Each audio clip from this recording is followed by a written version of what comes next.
Alright, welcome back. Today is March 22nd, I believe second day of spring, and it's roughly a little bit over a month since I made my last video, and I'm going to show you how we're progressing with the new design of the hydroponic system.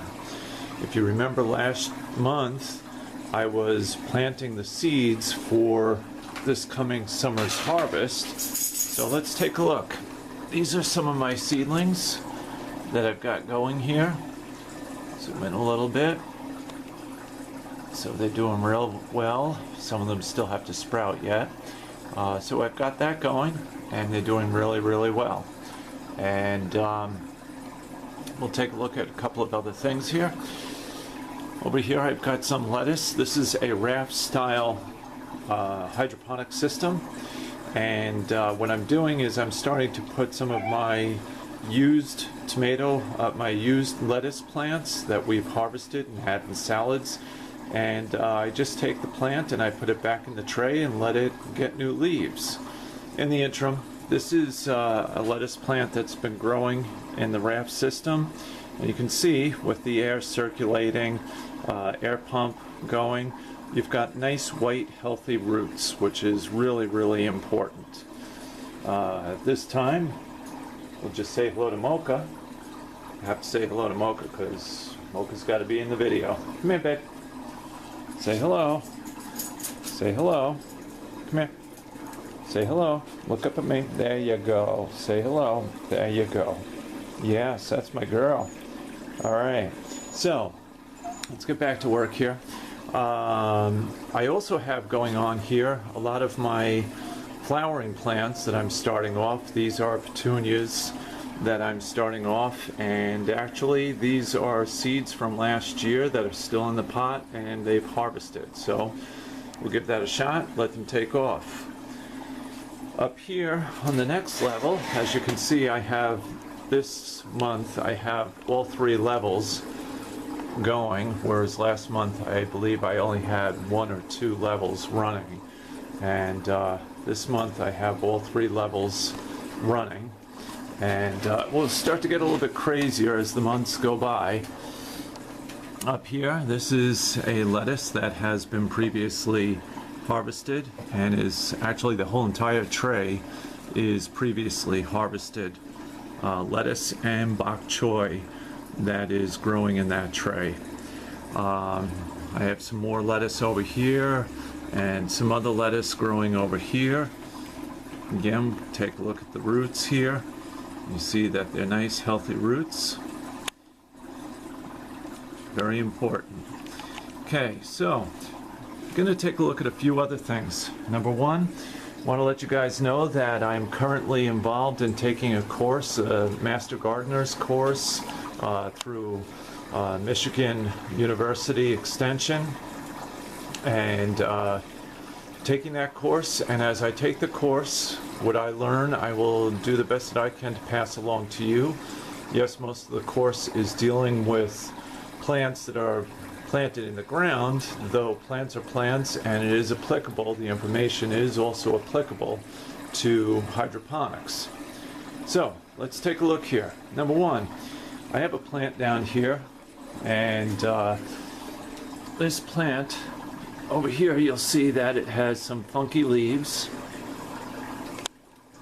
Alright, and that is definitely caused by an insect, and most likely, I haven't identified the insect, most likely that insect is going to be aphid, something along those lines.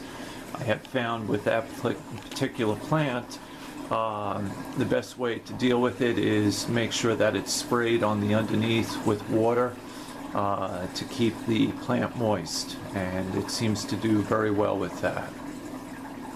Alright, now next thing that we're going to take a look at here in the hydroponic system, check this out. This is what you call really nice healthy roots. Alright, I'm going to zoom in on this. What's amazing is you will see, like, it looks like little hairs, sorry about that, little hairs that are right there. You can see some right there. And that is really nice. That means that it's getting lots of air. Look at that. That's beautiful.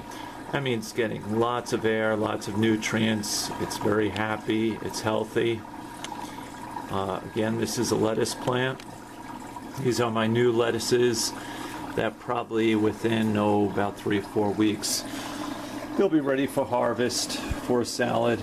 And the way that I have this set up, this is the beginning row. There's more water in this row than the other tubes. So being their roots are shallow, they're able to sit in the water. I have a piece of mint over here that I'm propagating. I just use this spot for propagating, and you'll see within a couple of days I've already got some nice roots developing on there. So I use the mint to deter some of the insects as well as deer, stuff like that. So since I'm at this time of the year, I am going to start pushing to get my summertime plants that are going to be going outside going. Now, in the interim, I got to show you this lettuce. Look at this lettuce. I mean, just outrageous. Matter of fact, that's its name. And look at that. Isn't that great? Man, that's just awesome. So, a couple of things here. One of the things I wanted to show you is on my bok choy here. I have leaves, some leaves that are cupping like this. Alright, and no, that is not normal. And as I have been involved with my Master Gardener's class, what I understand through the research that I've been reading is that can be caused from calcium, a lack of calcium, or a lack of magnesium. They kind of go hand in hand. So I did look at my nutrient solution, the stuff that I'm using. It does have a small amount of calcium and magnesium, which might not be enough for the plants. And I'm going to be trying some experiments in regards to boosting one or the other, not both at the same time, so that I can try to narrow it down. Okay, the next thing that I want to show you here is on my system. I had showed you my new system, which is this hydroponic system.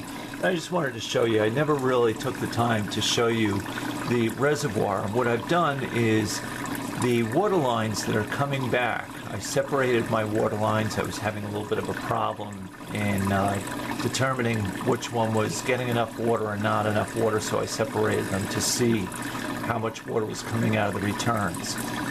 What you'll also notice is I put pipes on the plastic tubes on the return lines, and what that is doing is it's forcing the water that is returning all the way to the bottom, and it's creating a lot of air in the water, which is really excellent for the plants, so they're really loving it. So, really nice, simple system. Takes a little time. If you have any questions, please feel free to contact me and talk to me about it. The other thing that I wanted to mention to you, really super important, that when you get involved in working with your plants, if you're really serious about it and you really want to work with it and learn from them, you gotta have a log, you gotta have a journal, something, so that you can say, I tried this, I did this. Whether it worked or didn't is not relevant. It's just so that you can say, so the next time I see this happening, I want to do this, and avoid your problems and have greater success. The journal that I use, and I believe I've showed it to you guys before, a friend of mine created this program, and it's through Access. And what it does is it logs all of my plants. Let me zoom in a little bit more. It logs my plants, the location of my plant, the date that it was inserted or planted, its location, and that way anytime that I move this plant from one location to another, or different, I call them factories, it gets moved. I can adjust this with a drop-down menu. I can easily, let me see if I can get there, I can easily select another factory that I have. And my DBs, they represent Dutch bucket, and they are my outside buckets. So, and the one that you saw over here on the left, over here, hang on, go for a little ride. These are my eaves. And all of these plants, when they come from a tray, like over here, the Raft style, I call them my arcs. And when they move from the arc, they go into the eaves and they get placed. And these guys here that are just starting off, they'll get moved into another row of the more mature plants.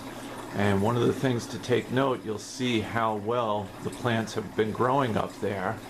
You'll also notice from last month's video that a lot of the plants have been changed or moved. This situation currently where this is at is not good. One of the problems is it needs more airflow, and it's also blocking light from other plants. So this is a perfect opportunity where you can get bugs that start growing because they can hide under leaves, they don't have to deal with burning from the light, whatever. But this is something that's going to have to be trimmed down so that more light and air can move through here. So anyhow, I'm going to sum this up. This is for March 22nd, the second video of 2017's growing season. And you can see also my kale, sorry about that, jumping back. You can see my kale compared to last month has been trimmed back, and that's been used in a dinner with kale, bacon, and almonds sauteed in a pan. Excellent. If you guys are interested in knowing some of the things that I do with like the bok choy, which I make pot stickers, or I use it in stir fry. If you're looking for information on that, just let me know. I know that not everyone is a cook and a gardener, and if you're just starting off as a gardener and you want to take advantage of healthy living, healthy, nutritious food, this is a way to do it. So like I said, if you have any questions, let me know. Today is March 22nd, and I'll catch up with you a little bit later. Have a good one. Thanks for watching. Bye-bye now.